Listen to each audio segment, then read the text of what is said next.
What's up? H.P Lovecraft, the horror writer who described people seeing unspeakable things that made them go insane, or die, or first go insane and then die. Ja, Cthulhu vertangen.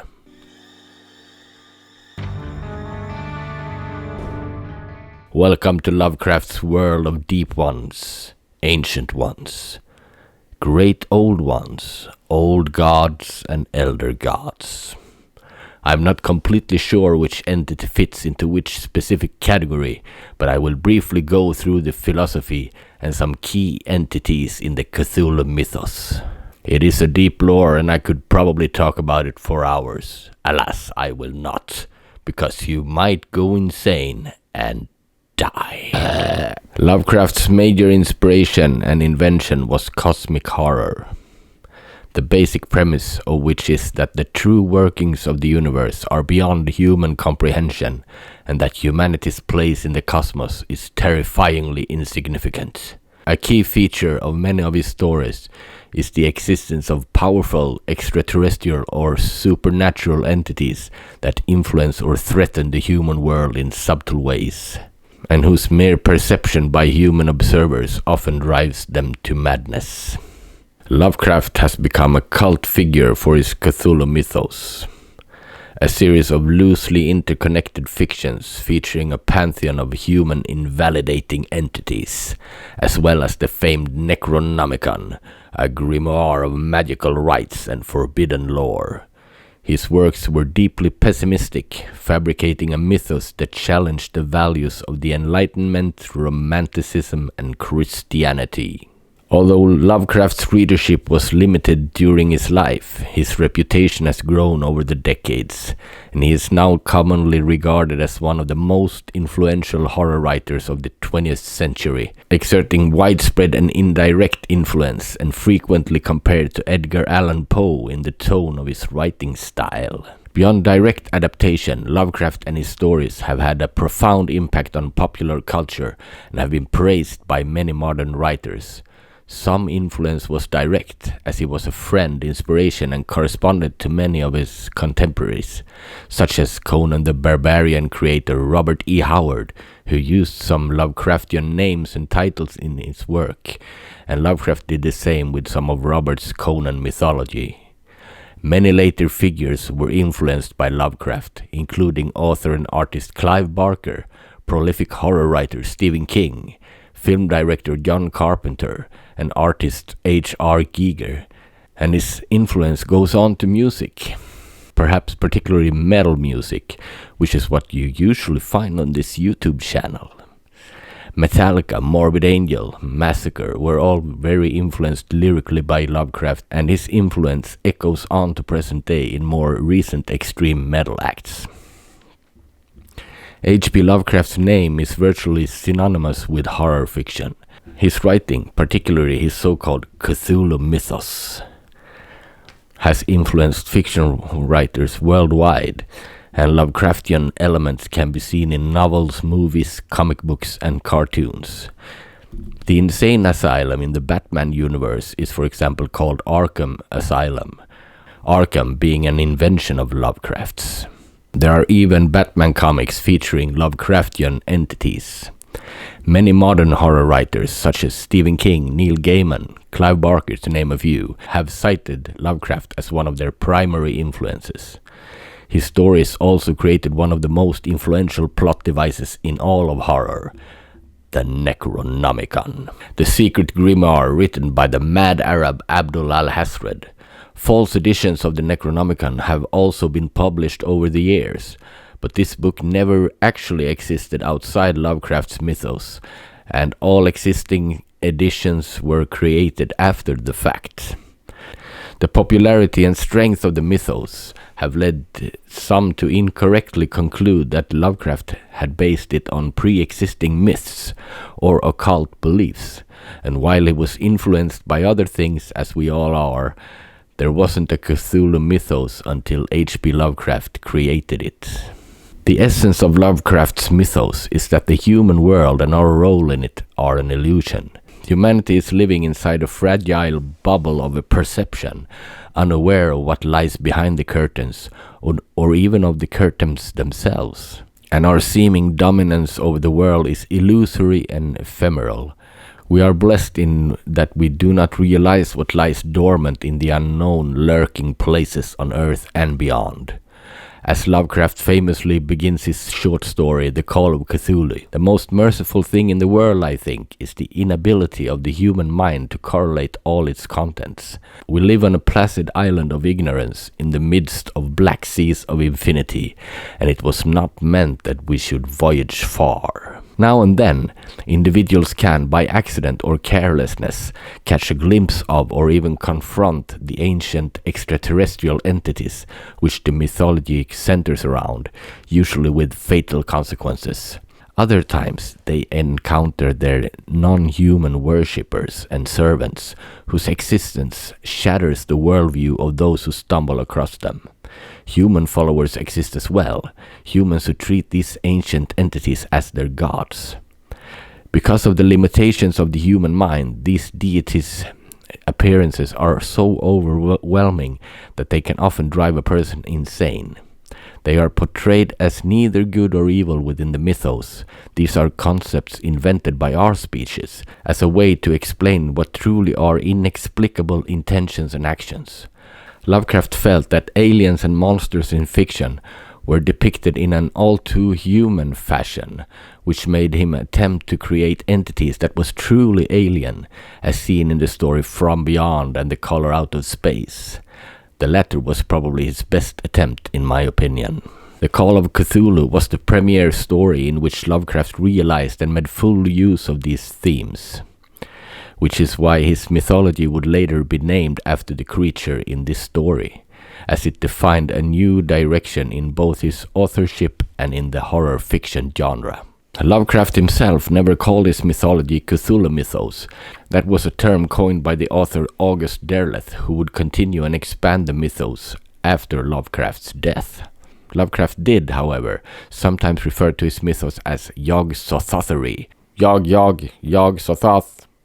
Yog, shoobidu-wap, after the entity Yog-Sothoth, who appeared in stories like The Case of Charles Dexter Ward and The Dunwich Horror. Now that I've mentioned the strange cosmic entity Yog-Sothoth, it would probably be a good idea to go through some key entities in the Cthulhu mythos, or key entities of Yog-Sothothery, if you will. Yog-Sothoth.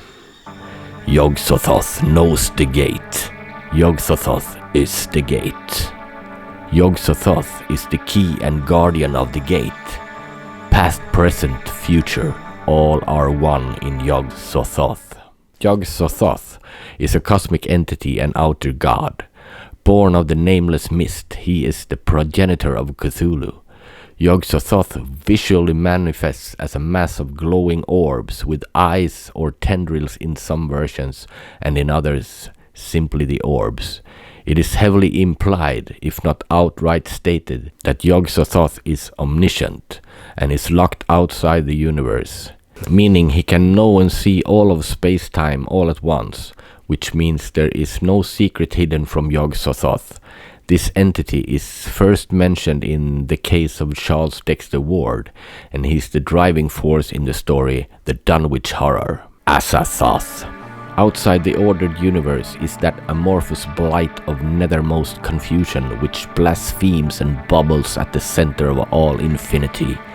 The boundless demon sultan, Azathoth, whose name no lips dare speak aloud, and who gnaws hungrily in inconceivable unlighted chambers beyond time and space, amidst the muffled maddening beating of vile drums and the thin monotonous whine of accursed flutes. Azathoth, sometimes called the blind idiot god, the nuclear chaos, the demon sultan, the deep dark and the cold one, is an outer god and supreme omnipotent being. There can be no definite description of Azathoth because everybody envisions him differently and he is always changing. According to some accounts, it is a huge sentient black hole. There is evidence the physical manifestation of Azathoth in the universe is continuous with a spot in the central region of the galaxy, otherwise known as Sagittarius A, the supermassive black hole at the center of the Milky Way galaxy. Azathoth is a significant malign presence in the Necronomicon, as shown in the stories The Whisperer in Darkness and The Dreams in the Witch House. Nyarlathotep. And where Nyarlathotep went, rest vanished, for the small hours were rent with the screams of nightmare. Nyarlathotep differs from the other deities in the mythos in a number of ways. Most of the outer gods are exiled to the stars, like Yog-Sothoth and Azathoth, and most of the great old ones are sleeping and dreaming like Cthulhu. Nyarlathotep, however, is active and frequently walks the earth in the guise of a human being, usually a tall, slim, joyous man. He has 1,000 other forms and manifestations, many reputed to be quite horrific and sanity-blasting. Most of the outer gods have their own cults reserving them. Nyarlathotep seems to serve as he serves several cults and takes care of their affairs in the other outer gods' absence. Most outer gods use strange alien languages, while Nyarlathotep uses human languages and can easily pass for a human being if he chooses to do so. Finally, most of them are all-powerful, yet evidently without clear purpose or agenda. Yet Nyarlathotep seems to be deliberately deceptive and manipulative, and even uses propaganda to achieve his goals. In this regard, he is probably the most human-like among the outer gods. Nyarlathotep enacts the will of the outer gods and is their messenger, heart and soul. The immemorial figure of the deputy or messenger of hidden and terrible powers. He is also the servant of Azathoth, whose fitful, spastic wishes he immediately fulfills. Unlike the other outer gods, spreading madness is more important and enjoyable than death and destruction to Nyarlathotep. It is suggested by some that he will destroy the human race and possibly the earth as well. Nyarlathotep appears in stories like The Dream Quest of Unknown Kadath, Dreams in the Witch House, The Haunter of the Dark, and The Whisperer in Darkness. Shub-Niggurath. Shub-Niggurath, called the Black Goat of the Woods with 1,000 Young, is an outer god that is frequently mentioned in the Cthulhu mythos or called upon in incantations. Shub-Niggurath is a perverse fertility deity said to appear as an evil cloud-like entity. An enormous mass which extrudes black tentacles, slime-dripping mouths, and short, writhing goat legs. Small creatures are continually spat forth by the monstrosity, which are either consumed into the miasmatic form or escape to some monstrous life elsewhere. Of all the mythos deities, Shub-Niggurath is probably the most extensively worshipped. Her worshippers include the Hyperboreans, the Movians, Tiog of Kna, and the people of Sarnath, as well as any number of druidic and barbaric cults. She is also worshipped by the non-human species of the mythos, such as the fungi from Yugoth, the Migo, and the Nag-Soth of Yadith. With the proper occult paraphernalia, Shub-Niggurath can be summoned to any woodlands at the time of the new moon. However, the place from whence she comes is not known. One possibility is that she dwells at the court of Azathoth, at the center of the universe. She may also live beneath the planet Yadith, where she is served by the Doles. It is also possible that she lives in another dimension altogether. She may also live beneath the planet Yadith. Although Shub-Niggurath is often associated with the epithet the Black Goat of the Woods with 1,000 Young, it is possible that the Black Goat is a separate entity. Lovecraft himself separated the two in his writings, such as in Out of the Eons from 1935, in which a distinction is made between Shub-Niggurath and the Black Goat. The goat is the figurehead through which Shub-Niggurath is worshipped. The most persuasive distinction, however, is the depiction of the black goat as a male, most notably in The Rite Performed in The Whisperer in Darkness from 1931, in which the black goat is called the Lord of the Woods. The black goat may be a male earthly form of Shub-Niggurath, an incarnation she assumes to copulate with her worshippers. Cthulhu. In his house at R'lyeh, dead Cthulhu waits dreaming. That is not dead which can eternal lie, and with strange eons even death may die. Cthulhu is a great old one of great power who lies in a death-like slumber beneath the Pacific Ocean in his sunken city of R'lyeh. He remains a dominant presence in the eldritch dealings on our world. Most detailed descriptions of Cthulhu are based on statues of the creature. One, constructed by an artist after a series of baleful dreams, is said to have yielded simultaneous pictures of an octopus, a dragon, and a human caricature. A pulpy tentacled head surmounted a grotesque and scaly body with rudimentary wings. Cthulhu is featured in the story The Call of Cthulhu and mentioned in the story The Shadow over Innsmouth, and also hinted at in other stories.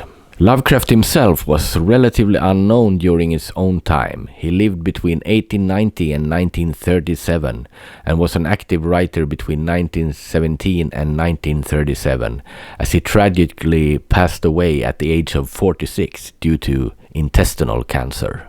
While his stories might have made it into the pages of prominent pulp magazines such as Weird Tales, often eliciting letters of outrage from regular readers of the magazines, not many people knew his name.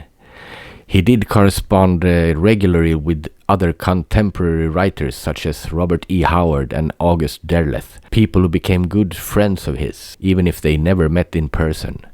This group of correspondents became known as the Lovecraft Circle, since they all freely borrowed elements of Lovecraft stories, like the mysterious books with disturbing names, the pantheon of ancient alien gods such as Cthulhu and Azathoth, and eldritch places such as Miskatonic and Arkham, for use in their own work, often with Lovecraft's blessing and encouragement. It's been suggested that it was the efforts of the Lovecraft Circle, particularly August Derleth, that prevented Lovecraft's name and fiction from disappearing completely into obscurity.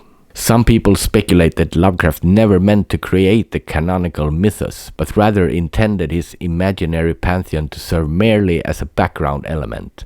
Thus, Lovecraft's pseudo-mythology, a term used by Lovecraft himself and others to describe the beings appearing in his stories, is the backdrop for his tales, but it's not the primary focus.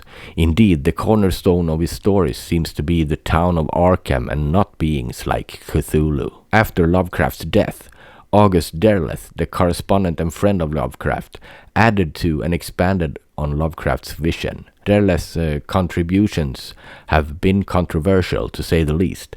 While Lovecraft never considered his pantheon of alien gods more than a mere plot device, Derleth created an entire cosmology, complete with a war between the elder gods and the outer gods, and went on to associate different gods with the traditional four elements.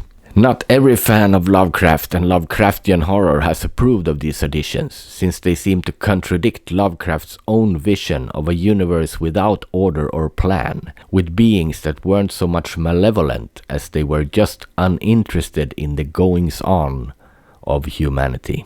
If you like this shit, subscribe and be ready for the next video. It might be metal, it might be monsters, it might be horror, or it might be... I don't even know. We'll see what unspeakable things I come up with. But it will be unspeakable and horrible. Onward into madness. See ya.